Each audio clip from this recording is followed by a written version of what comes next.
আগামী হাসিনার পথে পাঠিয়ে দিতে সক্ষম আছে। প্রিয় ভাইরা, আমাদের কথা সুস্পষ্ট।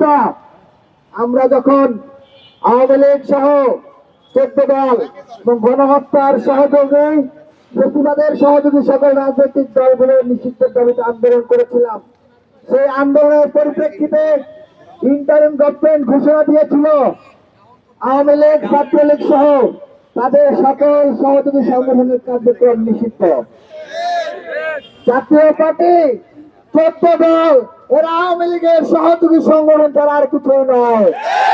সুতরাং যাদের কার্যক্রম নিষিদ্ধ, তাদের নির্বাচনে অংশগ্রহণ করার কোন সুযোগ নাই।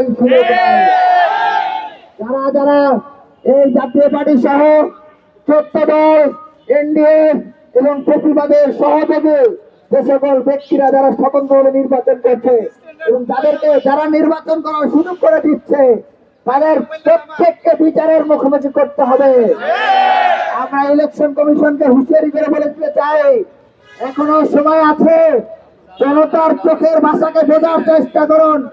যদি জনতার চোখের ভাষা বুঝতে ব্যর্থ হন, তাহলে আগের নির্বাচন কমিশনার নুরুল হুদার সাথে যে আচরণ হয়েছে, ঠিক একই আচরণ, ঠিক একই পরিণতি আপনার বরণ করতে সময় লাগবে না।